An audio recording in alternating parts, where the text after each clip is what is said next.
Hello, I'm Wendy Myers of MyersDetox.com. Thank you so much for joining me today for the Myers Detox podcast.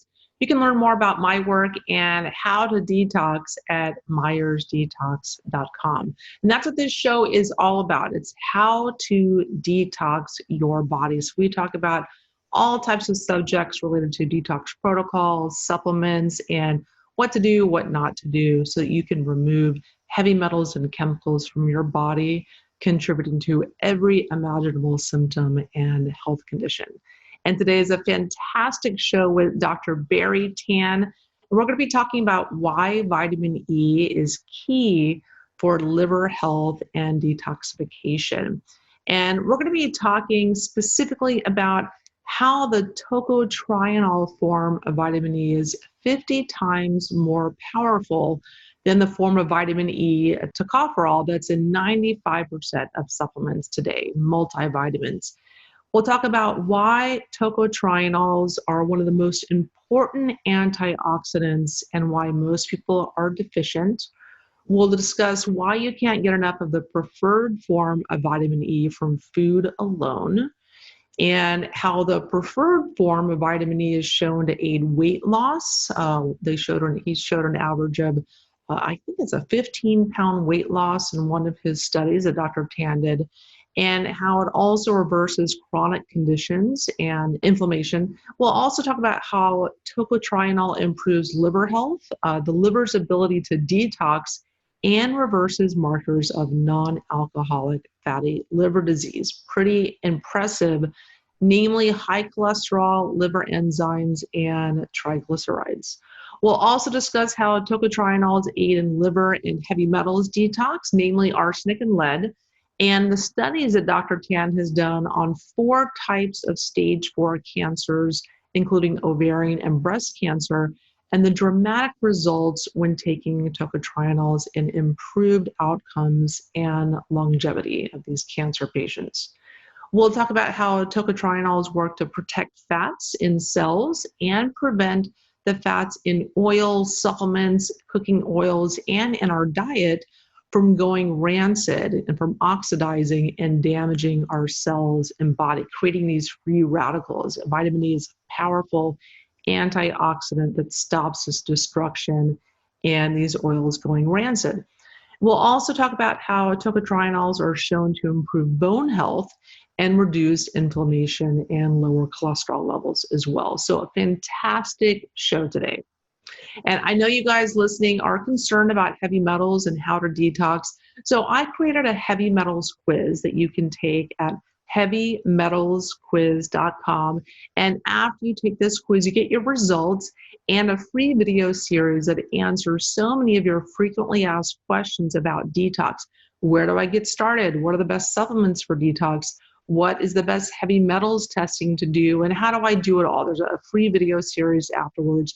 So go take that quiz at heavymetalsquiz.com. Our guest today, Dr. Barrie Tan, is hailed as a trailblazer and the world's foremost expert on vitamin E, credited with discovering tocotrienol in 3 major natural sources: palm, rice, and annatto, which is a fruit from the Amazon. And a scientist first and foremost, Dr. Tan earned his PhD in chemistry and biochemistry from the University of Otago, New Zealand, and spent several years as a professor at University of Massachusetts. Today, his research focuses on lipid-soluble nutrients that reduce and slow chronic conditions. Listeners can download a free copy of Dr. Tan's book, The Truth About Vitamin E, The Secret to Thriving with Annatto Tocotrienols, by visiting his website, barrietan.com, and entering the code Myers Detox. And his website is barrietan.com. Dr. Tan, thank you so much for joining us. Thank you. I'm glad to be here. Looking forward to your show. Yeah, so tell me a little bit about vitamin E. So this is something that I've studied, just in studying nutrition, and, vitamin E is in all of the supplements. But what is it that consumers are being misled about when it comes to vitamin E? It's not as simple as people think it is. Yeah, I'll keep the first part simple. Vitamin E is discovered almost 100 years ago by two pediatricians from University of California, 1922. We hope to make a special 100-year anniversary of the discovery in 2022, but so we have 2 years in the planning. When they first discovered the vitamin E, it was alpha tocopherol. They just went for the alphabet and E was it, so it was vitamin E. It was oil soluble, and strangely enough, they got it from spinach extract. They gave it to female rats, and they found out that without this factor, they didn't know what it was initially. Without this factor, the rat is not able to bring the fetus to full term. So it became a vitamin because it's able to help the maternal female to bring the fetus to full term. Most people today don't think of vitamin E that way. Instead, they think of vitamin E as an antioxidant. To that extent, tocopherol as a group and tocotrienol as a group, they are both vitamin E and they are same antioxidant like that. But because vitamin E, tocopherol been known for 40 years ahead of time, and tocotrienol is known as a vitamin E 40 years after, so because of that, most of the consumer know vitamin E as tocopherol, the same tocopherol on your cereal box. So that's a very simple view of vitamin E. Yeah, but it's actually, there's a lot more to the story. Like there's different forms of vitamin E. Some are better for us than others. Can you tell, and you discovered a form of vitamin E. Can you tell us about that? Yes, the original form of vitamin E, I have a molecule here that Kim set it up for me. If you notice that on this head here is the antioxidant head, oxygen radical, and it captures free radical. So all vitamin E, tocopherol and tocotrienol have this kind. The tail is the one that distinguish the two other forms of vitamin E. Tocopherol, you notice here, there is it. I'm going to point and then hold it up again. There's a double bond here, see, two ring, two here and two here. Because of the three double bond, is called in scientific language is called ene double bond, triene three double bond, and tocotrienol have the three double bonds. So tocotrienol is unsaturated vitamin E, and tocopherol are saturated vitamin E. So that separate the two groups. Each of these groups have four molecules. The tocopherol have the four Greek letter, alpha, beta, delta, gamma, tocopherol, and the tocotrienol also have four Greek letter, alpha, beta, delta, gamma, tocotrienol. I know we're going to go deeper into this, but just keep the two Greek letters in mind. The two vitamin E that is most potent, hands down, it would be delta tocotrienol, as in Delta Airline, and gamma tocotrienol. So those two, if somebody wish to Google on the internet delta and gamma tocotrienol, there you will have it. You'll have the two most potent. Now that I emphasize that, I'm going to tell you the next thing. About 20 over years ago, I went to South America and I stumbled on this beautiful plant here. Actually, the whole part is about the size of a fig. This is a over large. If I put it closer, you can see the seed. The seed is intensely red color. That seed, they have the color is called annatto. Annatto is the color we use to colorize our cheese and meat. And when I was in Tampa, Florida, it is truly an Amazonian plant. See, this plant here is see the same annatto. You can see the seed on the side. There you have it, an Amazonian tree frog, about the size of a dime. It's very tiny, like that. Uh, if I were to put my finger on, it's not much bigger than my palm, like that. So if you shrink my palm, if my whole palm is the size of a penny, that is the size of the frog. So this is a very enlarged picture. So it's truly an Amazonian plant. I was in South America about 22, 3, 4 years ago. I was there looking for lutein, which is good for the macular degeneration for the eye, in giant marigold plant. I found it. That was the reason why I went there.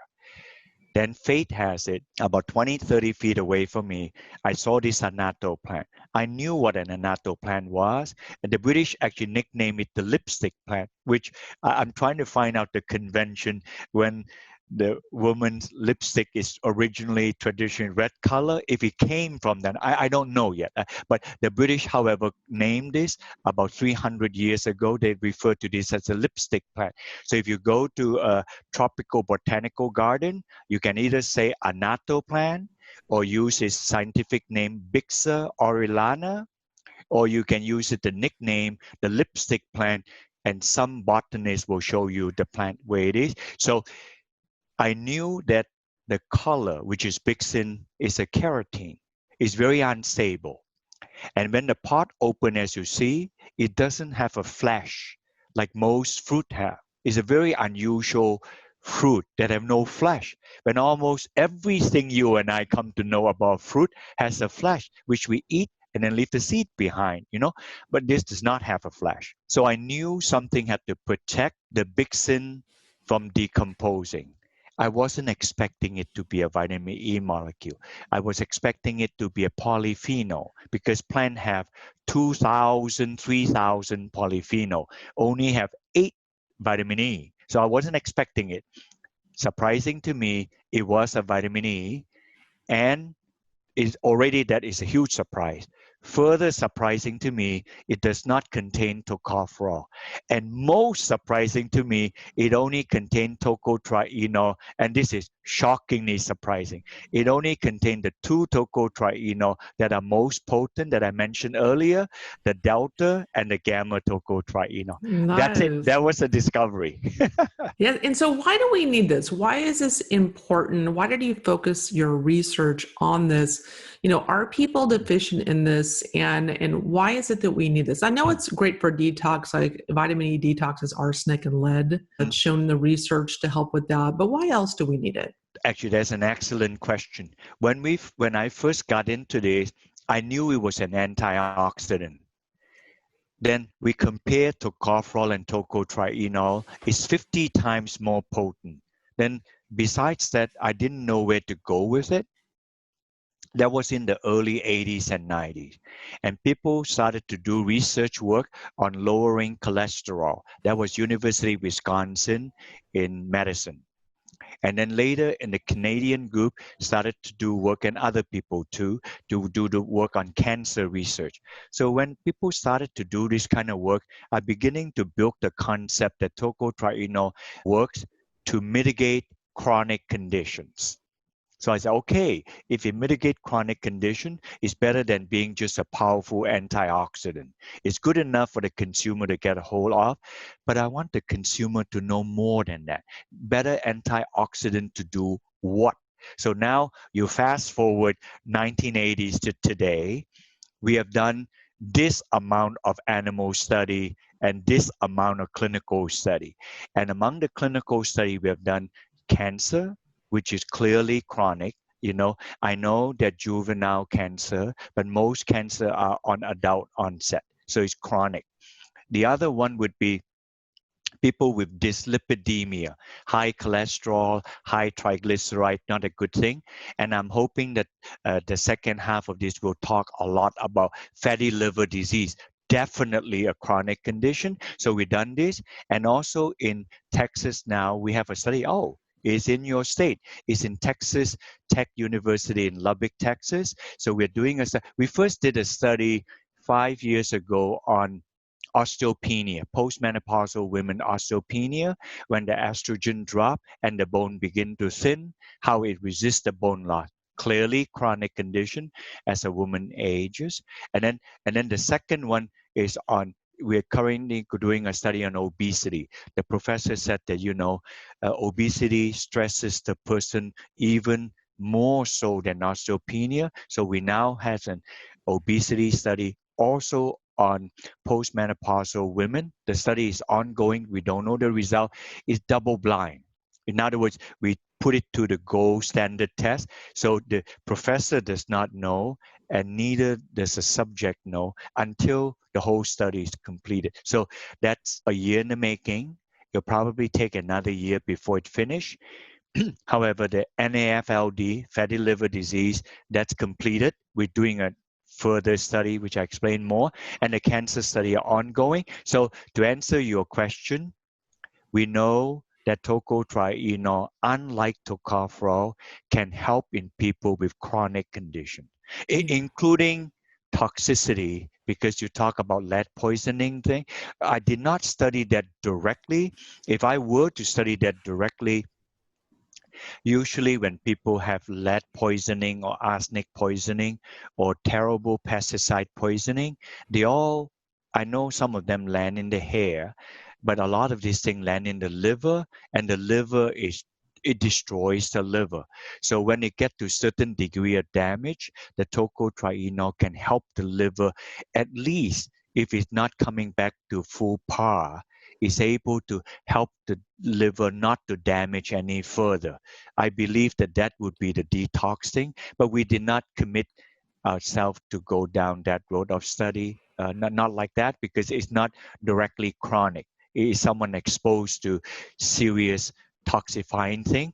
There are animal study other people publish where an animal is exposed to toxic metal, toxic waste, and they found the tocotrienol able to curb the damage to the liver. Yeah. Yeah. I mean, that's amazing. You did a study on non-alcoholic fatty liver disease because that's affecting almost 100 million people in the United States alone. And anyone with metabolic syndrome, diabetes, high cholesterol, high blood pressure, they're going to have a fatty liver presenting also with those diagnoses. And so and I think, and that's just the people that have a diagnosable condition, not to mention poor functioning livers, as well, that are just kind of overwhelmed with poor diets and the toxicity in the environment. So that's I love that you did that study. And so are you able to explain exactly how the vitamin E is kind of facilitating the liver's ability to do its job better? Like, what is the mechanism there? Okay. Usually I present two mechanisms. The first one is more physiologic. If you think of a cell, let's say my cell phone here is a cell. A cell is more like an oval shape, like a bean shape. Let's say this is a cell. So the black surface will be the inside of the cell, the nucleus, the mitochondria, and all these wonderful things. And the outside, the blue lining, that will be the cell wall. The tocotrienol, there are many antioxidants people talked about. But the antioxidant that I care about the most are the antioxidant that protects the lipid. Immediately for your consumer, you cut the noise out because everybody and their grandmother is talking about antioxidant. You don't know what they're talking about. You know why I care about the lipid antioxidant? Between protein, fat, and carbohydrate, they all can get oxidized. The one that easiest to get oxidized by oxygen are the lipids. So in other words, if you see a roadkill, the first thing that go off flavor, you have a stick of butter in a summer day, the first off smell of the butter or the meat that go bad, it is the lipid that get oxidized in the meat, in the butter, and in the roadkill. So therefore, the first line of defense would be anything that protect the lipid. Okay, back to the cell wall thing. The blue thing is the cell wall, and the entire cell wall membrane is built with fat. And now, because it's on the cell wall, say if a person have, this is, I don't want to do this on personal thing, approximately a person have, an athlete will have 20% fat by weight. A normal person will be 25, 30%, just for simplicity, 25%. Half of that 25% weight is the adipose tissue, the love handle, this and that. The other half of them are all in the cell wall. You cannot see it. It's all over your body in the 38 trillion cells. Those cells have the highest chance to get oxidized. And the antioxidant that resides on there are the kind of antioxidant I care about. 90% of those antioxidants are vitamin E. The remaining 10%, there are gazillion antioxidants in the universe. The remaining 10%, not the 90%, are beta carotene, lycopene, CoQ10, those things. the 90% of vitamin E, because the vitamin E molecule look like this. The head stick out with the phosphate group, the entire tail here stick in with the fatty acid. And this whole thing is the one that protect the fatty acid. So now I'm reducing to help the audience to understand 90% of the thing that protect your fat are vitamin E molecule. So now you got two things left, tocopherol and tocotrienol. And the tocotrienol is 50 times more potent than tocopherol. So for that reason, antioxidant to protect the lipid, that is the mechanism to protect the entire 38 trillion cells in our body.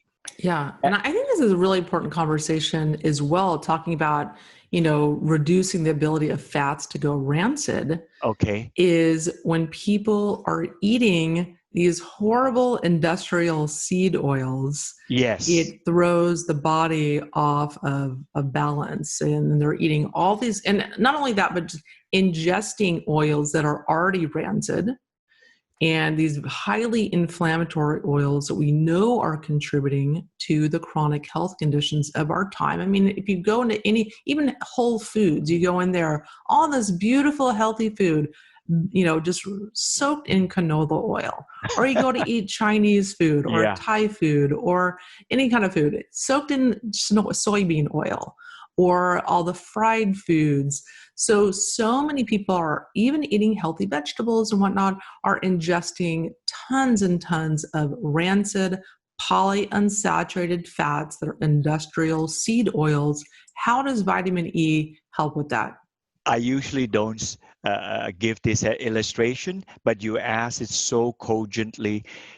We provided Annatto tocotrienol to a USDA doctor. Her name, you can Google it, Jill Moser, M-O-S-E-R, USDA in Peoria lab in Illinois. When she asked us for she probably have read some studies out there. She wanted to do a study.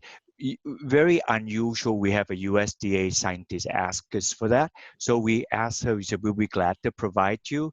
And that helped me provided them. He said, may I ask what you're going to use it to study? It would be unlikely they study some animal study because they're USDA, not the FDA or NIH like that. She said that I'm going to subject this to the highest degree of oxidation damage. So I was holding my breath. What is she going to do? So he said, what are you going to do? He said, I'm going to have deep fried tortilla chip.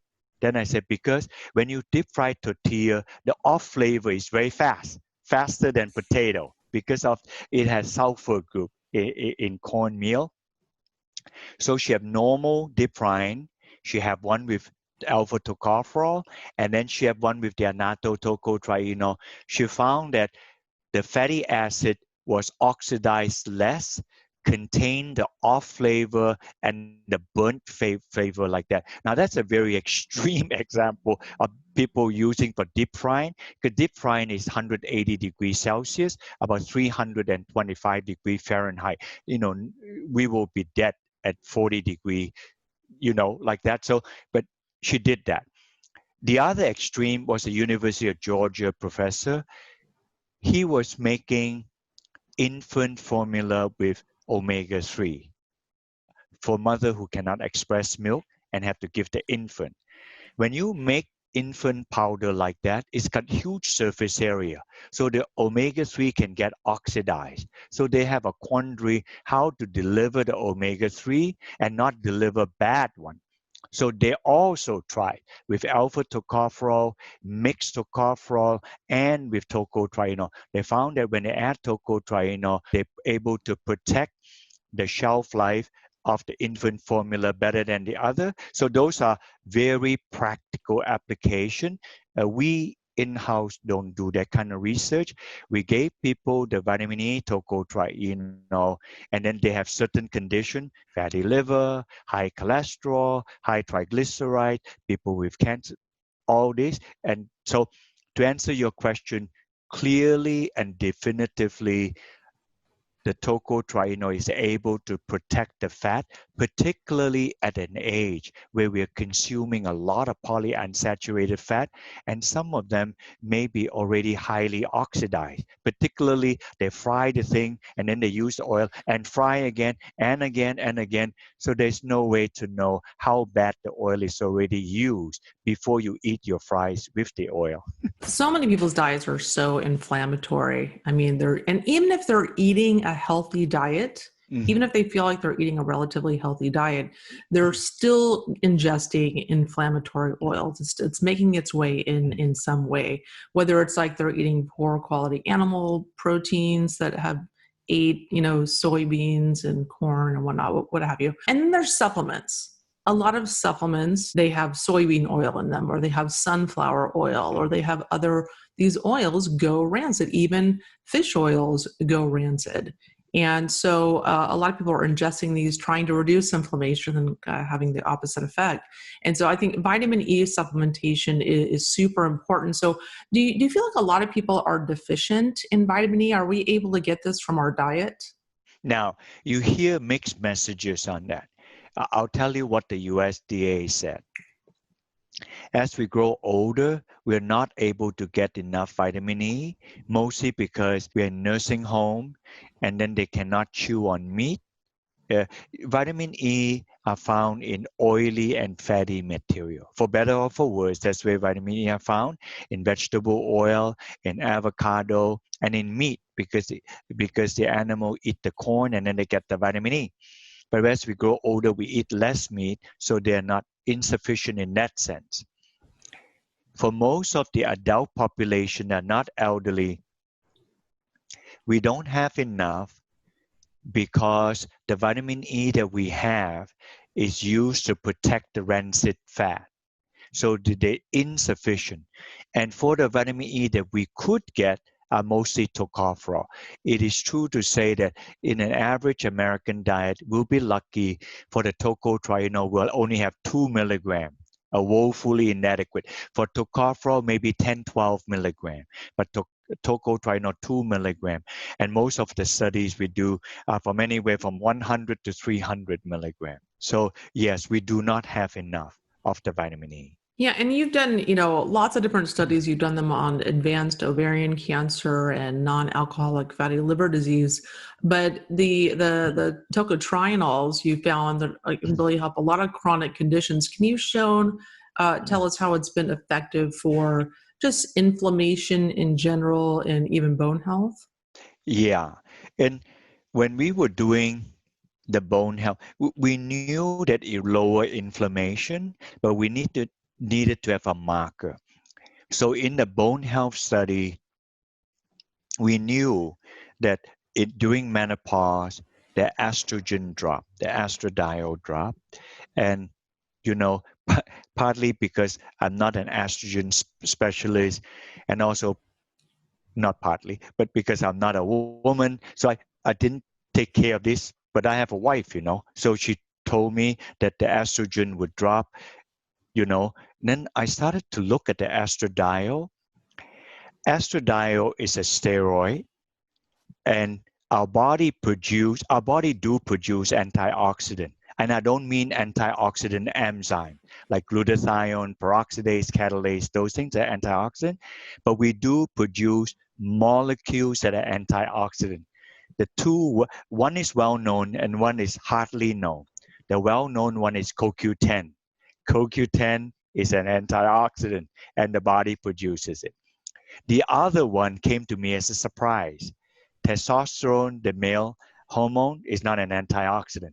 Progesterone, the female hormone, is not an antioxidant. Estradiol is an antioxidant. So now, when she goes to menopause and the estradiol drop, that means that the thing that protects her all her life, every 30 days that come around, is no more there or precipitously dropped. So I asked the professor who did the work, I got a gut feeling that anti-oxidative stress will go this way when the estrogen come this way. So I asked her, can you please measure the antioxidant drop and also measure the C-reactive protein? She did. It was then we know that as the estrogen drop, the antioxidant protection provided by the tocotrienol increase. And when it's not given tocotrienol, the oxidative stress continue to increase. So that was how we first know. After we knew that, all the other study, the one on NAFLD, the one on arteriosclerosis, we asked people to please measure C-reactive protein. That construct of arteriosclerosis came from a different angle. There was a time when a pharmaceutical company made cholesterol-lowering drug, and it lowered the cholesterol like mad. And then there are no voices out there, cholesterol is not the demon, other thing is the demon. As a scientist, I find it hard to believe that cholesterol can only be a good guy. I think that high cholesterol cannot be good. I'm not saying other thing does not contribute to inflammation and bad thing. High cholesterol cannot be a good thing. The whole study came from the Framingham Heart Study, and Framingham is in Massachusetts. We chose a little town, Massachusetts, like some small town in Texas like that, and we're studying it to the 4th generation. It's a US government funding. If you ever come to Boston, just take a ride to Framingham, Massachusetts. They'll tell you they study the great-grandfather, great-grandmother also, and then the grandparent, and then the parent, and now they study them. It was in those studies they found that red meat have high cholesterol, cause arteriosclerosis, and high cholesterol. This is not finagled the bagel by the drug company. It came from the Framingham study. So I know high cholesterol can't be good like that. So that's that part. So when that study came, people said that, oh, half the people that died of cardiac arrest have high cholesterol. The other one have high inflammation. I got it. So when I told the professor, can you please measure some inflammation marker? And he did just that. So when we did the arteriosclerosis cholesterol study, let's say the cholesterol is relative, the cholesterol dropped to this, triglyceride also dropped about 15-20%. So, and then we did it at 125 milligram, it did, 250 milligram, it did more, 500 milligram, it did more. So it's a dose dependent. And then on the flip side, the C-reactive protein is lowest. And then when you give the 250 higher and get the 50 milligram highest. So there it is, we found the corresponding, the lipids drop, the CRP also drop. So the C-reactive protein drop, and the lipids also drop. So we are able to address both the inflammatory component as well as the lipid component that tocotrienol address in lowering the arteriosclerotic and the cholesterol equation. Those were the very first clinical trials we did. After we did those trials, then we graduated to the cancer trial. I'll be happy to talk about them. And then when we did that, we also started the obesity trial. The obesity trial, we only have one. The cancer trial, we have 5 or 6. Only one of them is published. The other one is still in the works. So next year, we'll have more of that. So fantastic. Yeah, you know what? I wanted to delve a little bit more into the cholesterol and inflammation one, because that's a big concern for a lot of people, heart disease and high cholesterol, high triglycerides. And so, there's lots of nutrition studies out there, but I think so many nutrition studies are very poorly designed. Mm-hmm. And they're also using very poor forms of nutrients. And that's why a lot of the mainstream media, you'll see reports on oh, I'm vilifying this supplement, or vitamins don't work, and this and that. But people have to keep in perspective. These are studies that are typically using the worst or the cheapest form of the nutrient, because they have limited funding or whatnot. And then these nutrients don't work by themselves. They usually have cofactors that help them absorb or work better. So I think people have to keep that in mind. So I'm glad there's so much better nutrition studies like the one that you're doing. But so what about dosing? So if people want to get these benefits, lowering inflammation, lowering cholesterol, what's the dosage per day that people should take? And you designed this supplement here. It's the Yes. Designs for Health Annatto-E 300. Right? And this is the one I've been taking. How much of this should we take per day? Okay. I would say this for a normal antioxidant protection, because all of us have 38 trillion cells that I mentioned the cell line, I would say depending on the person's size and weight and disposition to disease, anywhere about 200 to 300 milligram would be 200, let's say. And for people that have mild chronic condition, then probably about 300 to 400 would be good. But for people who have serious chronic condition, about 4 to 600 milligram. So I summarize for you, for people who have serious chronic condition, 4 to 600, mild chronic condition, 3 to 400, then the other people, 300 or less is fine. Design for Health also sell a 150 milligram one, so 150 to 300 milligram. I crafted that from the studies we did. On the people with arteriosclerosis, we found that the best number that work is somewhere between 250 to 500. On the osteopenia, on women with a thinning bone, we found that the one that worked best is 300. On the cancer study, now keep that in mind, there were stage 4 cancer patients. That means that the odds are not good. So they took 900 milligrams, the highest dose. We're trying to design a study in Florida now for people that have polyps. So they are kind of like stage 1 and 2, not end stage. So they'll probably be taking about 500 to 600 milligrams. So there's depending on the kind of cancer like that. And on the fatty liver disease, they are taking 600 milligram. We have not tested the 300. In the future, we will. We wanted to stay thematically the same element. You mentioned before you asked me this, so I hope I answer you this question. You also asked if people do substandard research or the quality of the material is no good. I cannot agree with you more. I usually don't pitch on this. If you ever come, first, we are the only company in the US making tocotrienol. We make them here in the United States of America. We don't make it anywhere. You know, I'm an immigrant to the US. I have many opportunities to ask me to do it in this, that, and other country. I don't want to name the country, and then I kind of like blacklist them. I don't want to do that. I didn't. I made it here in the United States. And furthermore, we never use solvent. We never use chemical. We just use physical mean and then just evaporate them. If you ever come to New England, you come to see me. It is as good as it can be. And when we make the vitamin E, our original concentration is as high as we can, about 70%. You are not going to find a vitamin E. If you look at the soft gel that we made, 300 milligrams is in a tiny pill. It's as good as ever. 25 years. That's a long time. I tried to make this. I could have easily used chemical zap. I make it super, it looks super clean. But when people ask, how did you make it?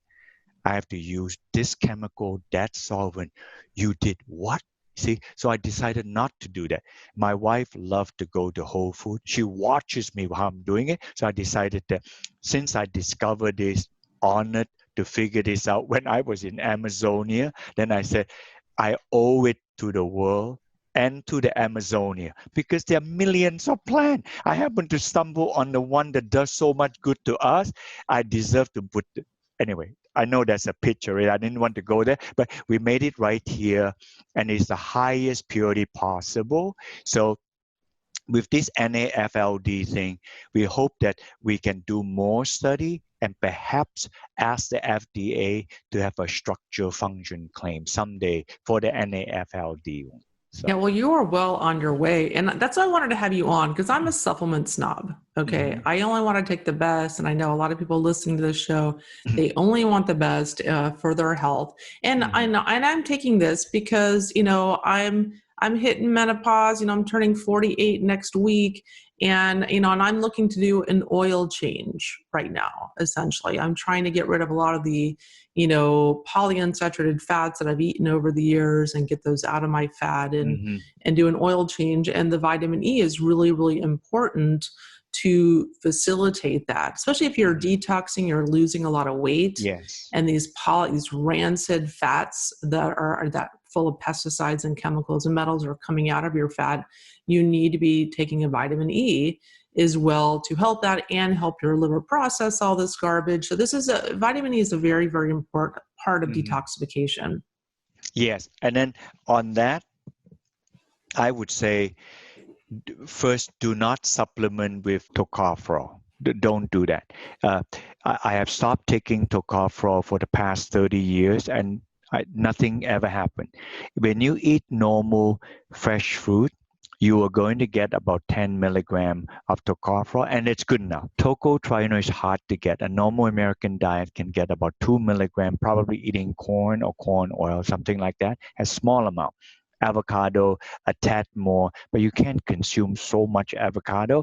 If you happen to live in South America because they eat a lot of annatto, then probably approach 10 milligrams, still small like that. If you take palm oil, probably also about 10 milligram, but then palm oil is saturated, have other concerns. So I think that supplementation is a way to go. When you take the supplement, just take it with a meal because it's oil soluble. If you take it a meal, it emulsifies properly and it absorbs properly. I have been taking tocotrienol now for about 25, 30 years, probably one of the longest one, initially to manage my cholesterol moderately high, but I have a genetic cholesterolemia, so it didn't drop dramatically, dropped somewhat, but my buoyant LDL is increased, my dense atherogenic LDL is decreased, and all this wonderful stuff, my triglyceride is low, my C-reactive protein is very low, like that. So all good, like that. And if we have a few moments, I like to talk about the cancers. That I tell you why it was risky for us to get in there, Wendy, because first, I watch all my colleagues doing study. If there are this amount of animal study on tocotrienol, this amount are cancer study, only this piddly squat are everything else. So, but everybody say all the mechanism of how tocotrienol work on cancer, but nobody is willing to do a trial. So we decided that we're going to have to put in the resources. So we did. And lucky for us, the Danish government decided to do 4 kinds of cancer, about 6 trials: ovarian, ovary, breast, colon, lung. So those 4 cancer, and the ovarian cancer is out, and the breast and the colon cancer probably will be out next year. So we will wait and see. The way they designed is on stage 4 cancer patients, so they're end stage. Not a lot of options left. And then in the ovarian cancer, I'll give you the shorthand. First, this is the 5th cancer killer. The 5-year survival rate is 50%. So the odds is not so good. The only thing worse than ovarian cancer is pancreatic cancer. So that it's just terrible odds, like that. We have one group on the standard of care. Medicine is anti-angiogenic drug. They cut off the blood vessel that feeds the tumor, so the tumor starves to death. Angiogenesis is growth of blood vessel. Anti-angiogenic is cut it off, so that it cut off the supply to the tumor because the tumor is growing like mad. That's it. And they gave them and that's the group, the medicine. The other one is the same medicine plus tocotrienol. And these patients are not expected to live much beyond 6 months. And those on tocotrienol is able to live 60% survive after 1 year. And even after 2 years, 25% still survive. The other group, they are not there to talk about it. So that to me is very promising. So we redesigned the study on the ovarian cancer on a longer study that is ongoing. We don't know that yet. However, the breast cancer study and the colon cancer study should be available next year. So I can fill you in when that comes. So that's the ovarian cancer. Yeah, I mean, It, that is just huge results because I mean, I've had, two family members pass from cancers and a friend that also did. And, if you have more time, you have just that few more months to either spend with them or them to do other things to turn around their health and reverse their diagnosis. So that is just fantastic. Can you yeah, tell, you were going to tell us a little bit more? it's more a market thing. If the tocotrienol were to be a drug, it will be all over Wall Street. But because it isn't, so we publish it. So by word of mouth or by podcast interview like this, we bear out the information. We continue to work with the esteemed oncologist there. His name is, you can Google his name, very Scandinavian name, Anders, Anders. I'm sure we can send you the paper, Jacobson. So Professor Jacobson is the one that did the study, very thorough, very mechanical, because he wanted to do it right, and so do we, and I'm not the one doing the study. So he did it. He said, Barry, there's something here. So that's that report.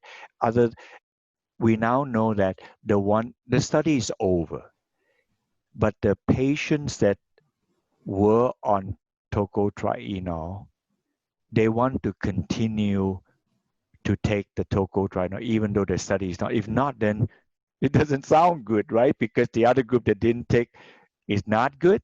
So they're continuing to allow that. So that's good news for that.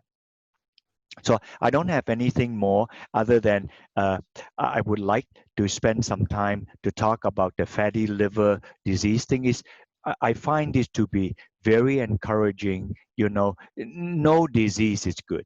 But we probably have 10 million people with cancer in the US. But like you said, about 8 times more, 80 million are people with fatty liver disease, a condition besides alcohol consumption, excessive alcohol consumption, and people who are exposed to certain medication or some toxicity because of lead and mercury that zap the liver, then most of the 80 million people have fatty liver disease because of super high fat consumption and bad fat consumption. That's the one that make all of us nervous. Like, man, they simply won't have enough liver for transplant when people get to the cirrhotic part like that, so we are very happy that we decided about 6 years ago to focus on fatty liver. At the time, lesser is known, and so that's what we did. We first did a study on 3 months. So we recruited the people, and it's double-blind, placebo-controlled study. We didn't ask a lot of questions then. So the professor did C-reactive protein, the triglyceride, and then they measured the weight, circumference, metabolic syndrome, a few things like that. So he did, and then it dropped dramatically, but it dropped about 20, 30%, the C-reactive protein, this and that. Then he reported, hey, Barry, after 3 months, this patient and subject, they dropped 10 pounds. Then I said, wow, um, I don't know how to say this. I didn't know that tocotrienol is a weight loss. And then the professor said, I didn't tell you it's a weight loss. They just lost weight over 3 months. This is not 10-pound weight loss over 2 weeks. I said, oh, okay. So I feel a little bit better. So then I said, can you check that a little bit more thoroughly on your 6-month study? So now the 6-month study just get published. And I'll tell you, in the 6-month study, they dropped about 15 pounds, so 600 milligrams. So I don't know if your audience is aware of this. You can do a dose-dependent study. You give them 100 milligram, 200 milligram, and 300 milligram to see if there's any difference. There's a dose study, but this is not a dose study. The dose is 600 milligram for 3 months and for 6 months, and we have an ongoing study for 12 months, 600 milligram. So they are time study. So the time response study. So I'll tell you, I'm going to show you, I don't have time. If you look at here, you see this? Can you see this? So Yes. on the top one is a lifestyle change. We mean low fat, low carb diet. It dropped at 3 months. but it did not drop at 6 months, the blue line. See that? Yes. On the red line is the one that took 600 milligram tocotrienol. It dropped more dramatically and statistically significant at 3 months. It dropped further. All this to say, Wendy, this is very exciting. All Yes, this that to is. say, I'm glad. All I can say is I'm glad I'm taking your vitamin E yeah, because I'm looking forward to that benefit. yeah. So I'm just thrilled. So uh, a shorthand answer to this, Kim is telling me that my time is going to run out soon. So the BMI dropped 5% at 3 months, 8% at 6 months. Triglyceride dropped 10 to 15% roughly. The fatty liver index, the fat in the liver, they can do ultrasound, 11% at 3 months, 15% at 6 months. Clearly, there's a time dependent. And then the CRP, everybody want to know the inflammation, 18% and 21%, meaning that before they start taking it, 18% at 3 months, 21%. So now we're doing a 12-month study. After this, we got to have very strong evidence. So if the FDA allow, we're not making a drug, just that they allow us to have a structure function claim. Of course, if they allow, they're going to water down it, but at least I can stick it on the label. Now we cannot stick it on the label. So highly excited about this. If this thing were to work for the NAFLD, where 80 million of our US population have it, it cannot be a bad thing, can only be a good thing. So. Yeah, absolutely. And that's just in the United States because roughly 25% of people have metabolic syndrome. And that's about 80 million people is metabolic. 80 million, I said 100 million, but it's, Yeah. ballpark. And there's a lot of people undiagnosed. They may not have metabolic syndrome, but they have fatty liver. But the same thing in Germany, they found that fatty liver disease is the same prevalence as metabolic syndrome. So this is an issue around the world. The world, I yeah. mean, there's hundreds of millions of people with fatty liver disease, non-alcoholic fatty liver disease that need these types of antioxidants. And so, and what I love about this is that, it's most vitamin E's are suspended in a sunflower oil or another oil that's rancid. Yes. Defeats the whole purpose. I mean, that the majority of vitamin E's you're going to take, you go to the drugstore or what have you, they're all in a sunflower oil or soybean oil. You need to avoid those like the plague. Yeah. You have to read labels. So this is the Designs for Health Annatto-E 300. Are there any other brands that have your particular vitamin E, the tocotrienols in them? Yeah, the yes is a yes and no answer. There are other brands out there. If it is from Annatto, it's from American River Nutrition, and then they would say Delta Gold. Sometimes it's a brand name. Some people use, some people don't. But Design for Health is the only company they have the 300 milligram. Other company have 125, 50 milligram. We don't tell them what denomination to use. They make it themselves like that. And on the 300 milligram, we have no vegetable oil. It is still pristine, clean. You can see it's very maroonish color. You can see through it if you look at the soft gel like that. So that's one component in it. So I think the other thing that your consumer need to know would be 95% of all the vitamin E out there, they are tocopherol. So do not touch those tocopherol. If you eat your normal food, you got your 10, 15 milligram of tocopherol. That's good enough for your body. But you need is tocotrienol, and that's not. If you ask, well, doctor, just tell me what food have tocotrienol. Since you asked, I'll tell you: avocado, pistachio, macadamia nut, oily material. Did they have it?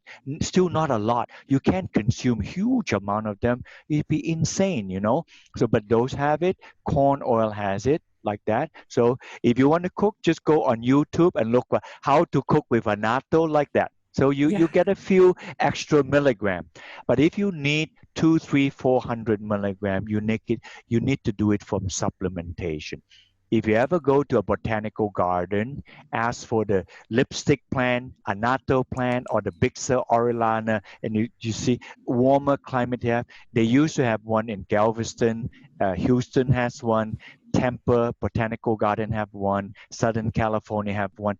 Mostly warm climate botanical garden have. The coldest in the north side they actually is an old annatto tree inside the solarium in the Bronx Botanical Garden in New York City. But otherwise, they are mostly grown outdoor further towards the southern area where you're living. Yes. And, and one thing I wanted to note is I think as a general rule, you should not get fat soluble vitamins from the supplements. I mean, except for this, of course, but the majority of the products on the market, the multivitamins and other things, like the vitamin E is made from GMO corn. It's genetically modified corn, and it's very, very problematic. You mentioned the solvents involved in the extraction process of these fat-soluble vitamins. So you really have to be a conscious consumer and a supplement snob. That's why you're listening to the show. So this is the one to get, the Designs for Health, Annatto-E 300. And then thank you so much for coming on the show. I mean, this is really, really informative. It's just, it's one of those things that I haven't normally been recommending vitamin E for my clients, but I'm definitely going to be doing that going forward. I'm taking this myself. I'm really excited to see the results because the liver for me is one of my weak points. I think it's a weak point for so many people, and taking a vitamin E is really key for liver care. Especially so many jobs, and it's under such a toxic threat. It needs support. Let me say two things in passing. I won't take a minute. Since many of your listeners are interested in detox, many of the detoxing go to the liver. We cannot afford the liver to compromise in detoxification. So anything that supports the liver is a good thing. Tocotrienol is a liver tonic supplement. I usually don't say that, but because your followers are great detox people, and the liver is a very important organ to detoxify many things. Anything that can help the liver is a good thing, and tocotrienol does that. Another time, I can send you papers. You can interview me. We also given this to people with hepatitis C, another liver thing. So it's really a liver support supplement. Yeah, fantastic. And then the second comment I want to make is we just discovered something, and it had to do with CoQ10. And in the CoQ10, we're able to figure out how to use ubiquinone to become ubiquinol, and hopefully another time in the future where I can talk about a supplement we have that talks about ubiquinol. So I know it's totally different, but I just put a cliffhanger thing, and maybe you can come back with Kim and then talk about that. But thank you so much for inviting me. Hopefully this is news and a message to your listener out there. And if they have any question, they can send us an email. You can download a copy of my book free of charge. Just type in that they say from Maya's detox program, and then download the book. And most of the references are there. If they have questions, they can always send me an email. Thank you so much, Wendy. Be safe and be well. Yes, thank you so much for coming on. And why don't you tell us your website and where people can learn more about your work and download your book? Okay, the website is simply just my name, Barrie Tan, and Barrie is spelled BarrieTan.com. And then once you come to the website, you have many options to see that. And Design for Health is one of, like the bottle that you show, is they are the only one that have the 300 milligram. Other people have a lower denomination, so that's a fantastic place to start. So once you get to the website, you can download the book. If there's any problem, send us an email. We'd love to answer it. Okay, fantastic. Well, Dr. Tan, thanks so much for coming on the show. And everyone, thank you so much for listening to the My Detox podcast, where we discuss topics, every topic under the sun, related to improving your body's ability to detox heavy metals and chemicals. Thanks for tuning in. I'm Wendy Myers of MyersDetox.com, and you guys can get the free transcripts of these videos on MyersDetox.com. Just go there and search for podcasts and the Myers Detox podcast, and you'll find that. Thanks so much for tuning in. Talk to you guys next week.